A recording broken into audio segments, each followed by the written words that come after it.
G'day folks, welcome to another episode of Bandaged Cube Creations.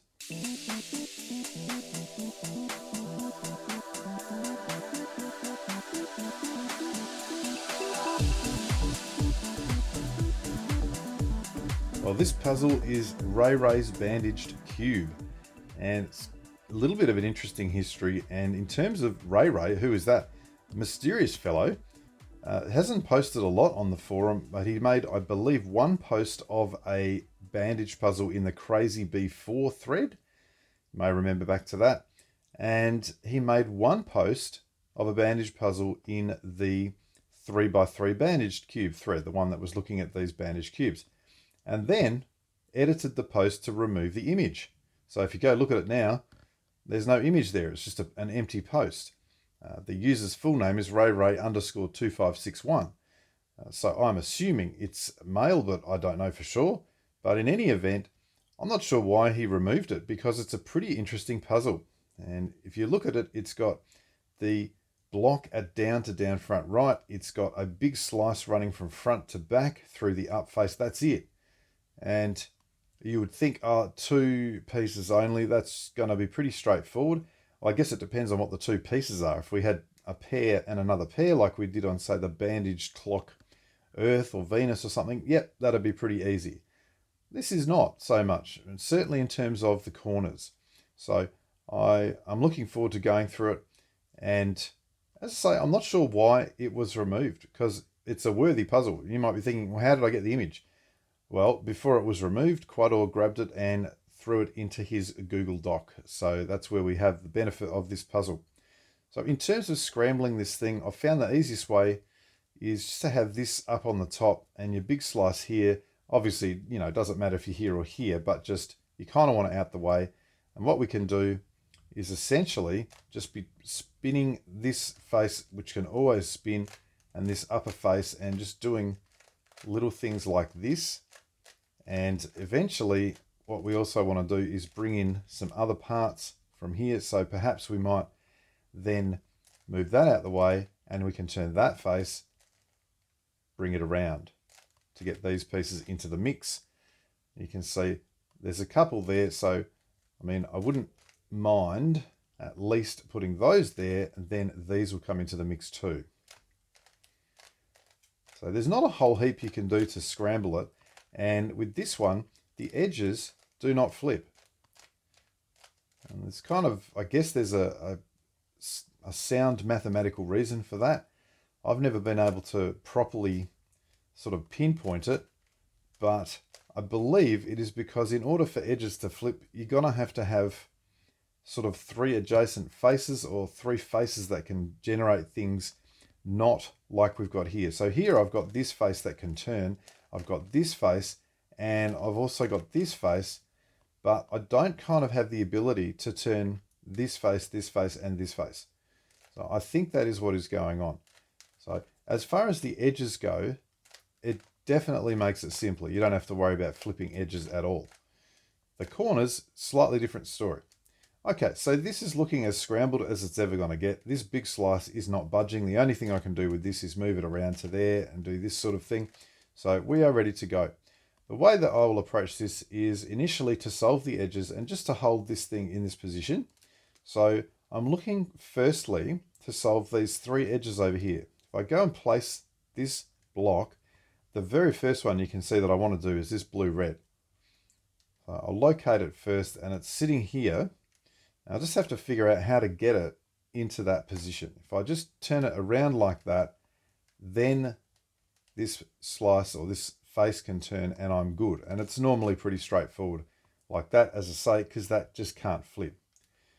Next one, the red-green or the red-yellow. Take my pick. Here, I would say the red-yellow is lining up to go down there. So what I can do now is just a 3 cycle to get that piece into position, like so. And in the red-green, same sort of thing. Bring it up, turn it around and see if that's enough. Should be. And you can see all of that's done. It kind of looks like a bit of a big block, I suppose, but we're not going to treat it as a big block. Now, the next thing is just to finish the edges here, and I would basically just kind of leave these three till last and see if I can get these. At the moment, I can happily just turn to get the orange, yellow, and orange, blue. What I'm not sure of is, does that leave me with a 3 cycle or a swap?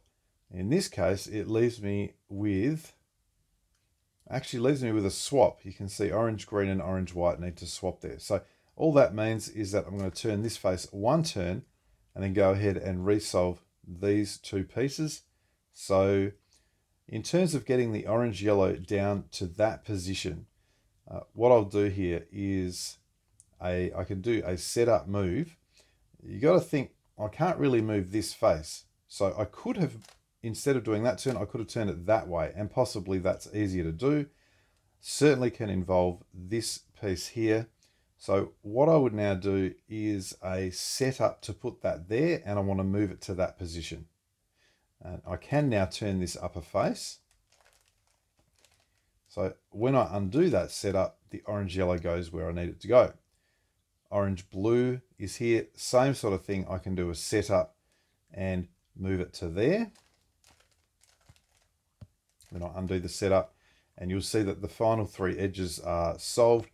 Maybe they'll be solved, maybe they'll be in a 3 cycle. There'll be no issues there. So that's the simple part of the solve, getting the edges back.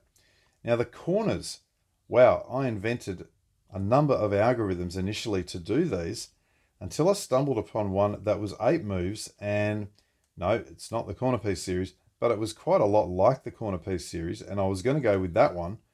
And then I realized, if I hold the puzzle like this, I can actually carry out the corner piece series with these 3 corners, whether they're here or here, no problem. Because what's happening is I've got this face able to turn, and if I had it in this position and I started like that, then I can turn the left face, then I move it back, and then I can turn the right face. And it was like a little bit of a light bulb. Part of it was, how could I not have seen that before? Anyway, I've seen it now. So the way I want to do this, and again, the corners, placing the corners, this is not too bad. It's the twisting that's the interesting part. So I firstly want to do any corners at the bottom. So either of these 3 here on the yellow face. Let's have a look what's accessible. The yellow, green, red. Now that's up there, and what I want to think is, in order to get this up to that position, I need to turn it up, which means I need to have that turned there. So I can turn that up to that position, and I want this piece to go to there. So what I'm now going to think is the other setup move is just a U-turn so that they'll go that way. Now, it happens that if you have the pieces going this way, you would need to do an anti-clockwise U-turn first, like that, and look at that, it's all clear there. If you had the pieces going this way, you would need to do a clockwise turn first, and the right face is clear. And that's why I say it's actually set up pretty nicely. So that, let's just refresh here. That's where we were, and that's the piece I want to place to there. So I'm just going to do that setup, and then a left turn, and then an up turn. Now that's ready to go into that position. I can just carry it out.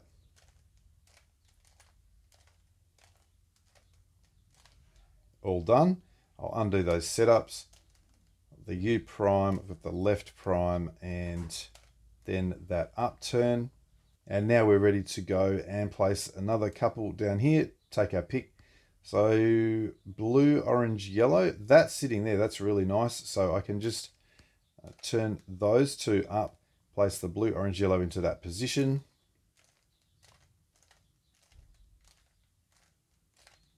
Undo the setups. And that'll leave the last one, which is orange, green, yellow. Now the orange, green, yellow is sitting here. So if I turn this up, it's going to knock it out. So what I would do first is just cycle this one over to there before I turn it up.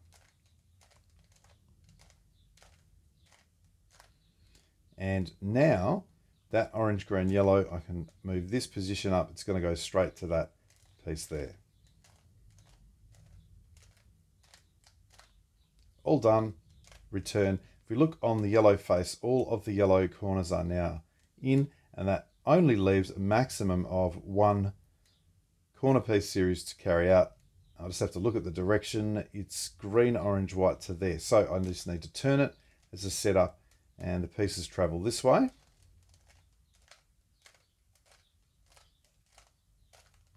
Undo my setup, and all those corners are now in.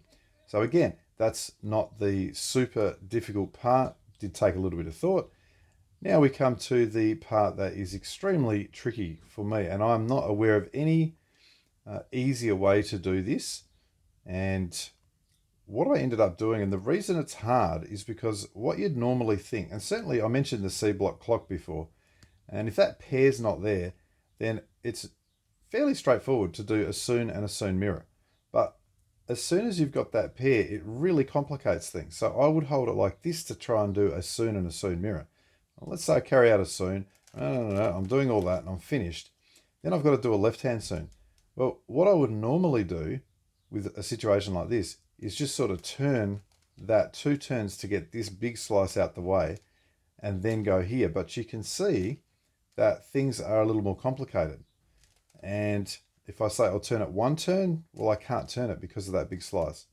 So as I say, I'm not aware of a super simple way to do it. However, I did come up with something that I think is pretty neat. So what I'm going to do is be holding the puzzle in this configuration, and I'm going to run you through an algorithm that will get the job done. And I'm going to go through a few things related to that. So I notice on the top, and the pieces that are going to twist are going to be on the top face, or I have to put them there. This one needs to go anti-clockwise. This one needs to go clockwise. I could not have really set it up better, so that's nice. What I'd like is the anti-clockwise twisting one in the up front left position, the clockwise twisting one in the up back right position. Now, I can also show you what to do if you have 4 corners that need to twist. But for this one, I just want to twist 2 of them. And here is the sequence that I want to do. I want to begin with a right up. Now, I want to do 3 edge piece series, and here's the configuration for them. Right prime, up, right, up prime. Just want to repeat that another 2 times.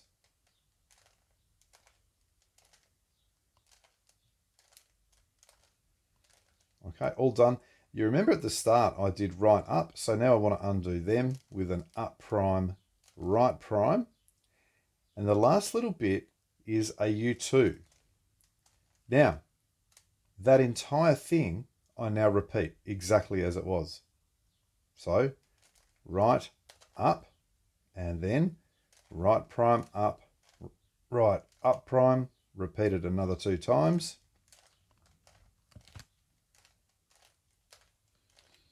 Undo the up prime, undo the right prime, undo the U2, and you can see that those 2 corners have been twisted. Very good. Now, you may be thinking, how did I come up with that? That in itself is an interesting enough story, and I was just almost desperate trying things and going, what on earth could work here? And I thought, I'm just going to try doing a Sune, and then doing a Sune again, and doing a Sune again. So I did it 3 times, and then I thought, what the heck, I'm just going to do a U2. And then I repeated that. And what that is exactly the sequence that I just did. The reason it looks different is because I've trimmed out all the bits that are repeated, and what it was left with was a really nice edge piece series in the middle. So for the next time I do this, I probably will actually do that sequence so that you can see what it is. I prefer the one that I just did, purely because I find it much easier to do. Now, we've got 2 more corners here.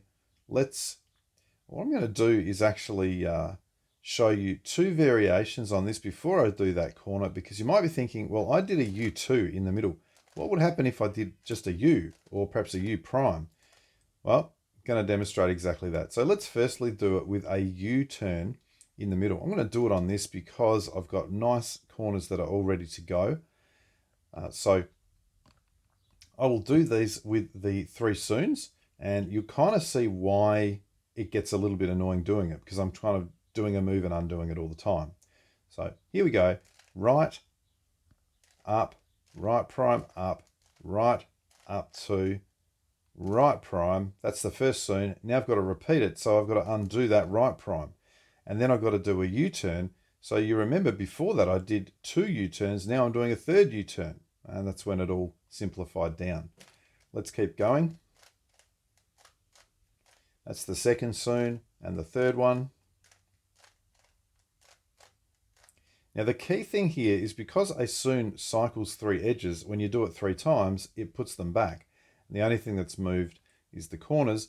You'll also notice that 2 of the corners appear to have their top face sticker on the top and the other 2 don't. So that's what kind of made me think, I wonder what will happen if I do a U2. But for now, let's do a U-turn only. All right, now let's do 3 Sunes again.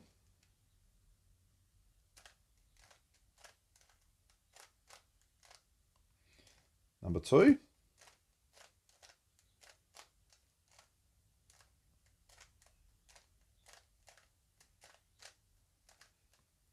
And then I'll undo that U-turn with a U prime at the end. Let's take stock and see what's happened.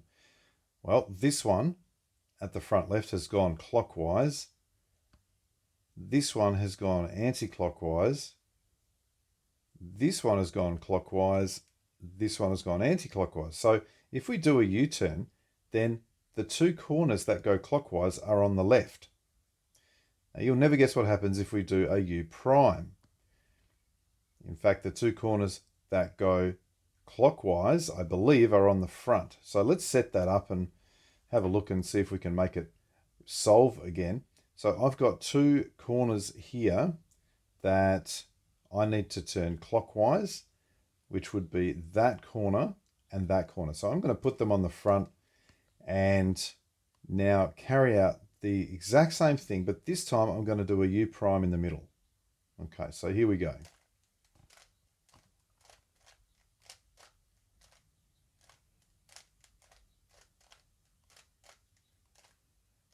You can see all the repeated moves. Okay, 3 Sunes, U prime. Let's do 3 Sunes again.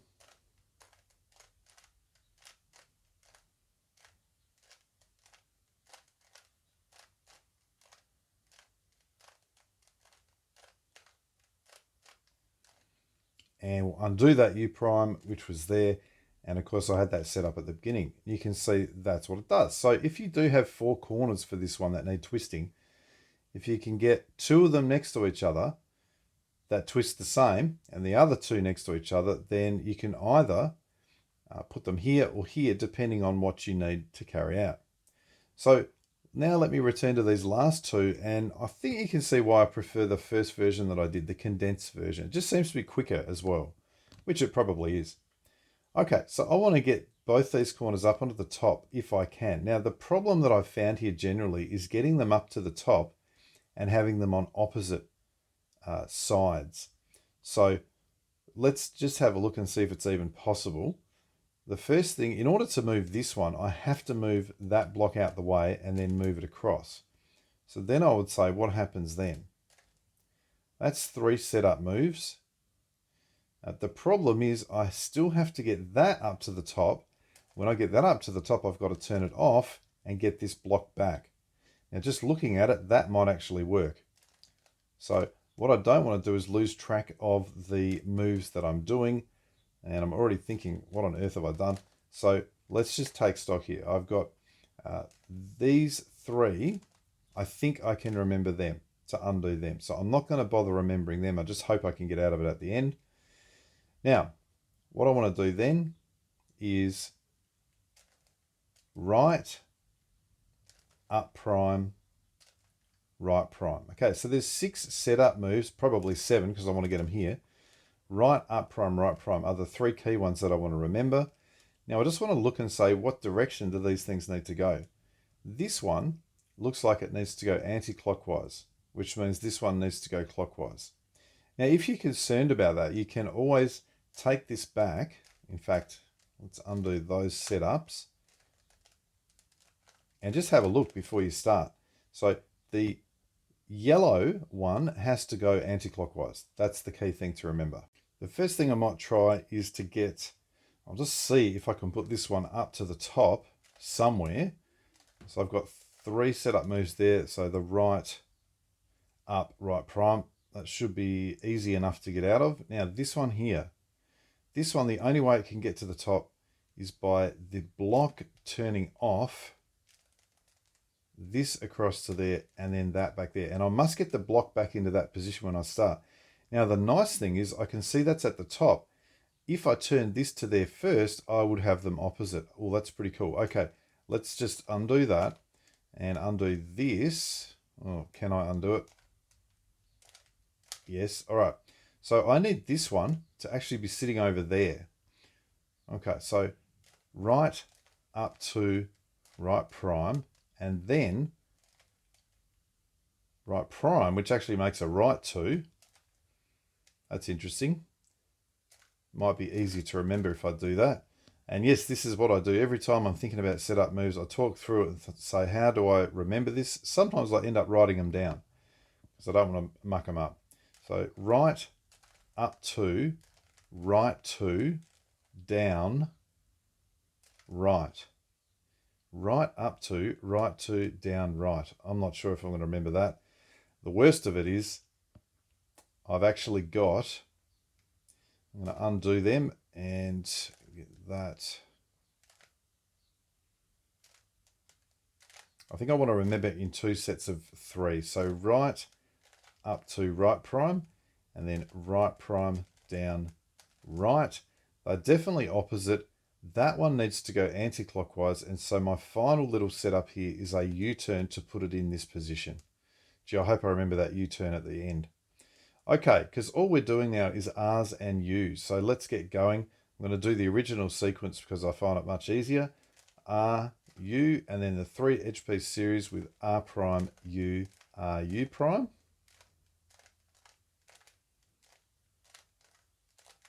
Then undo the U prime, undo the U, under the R, and then U2, and now repeat.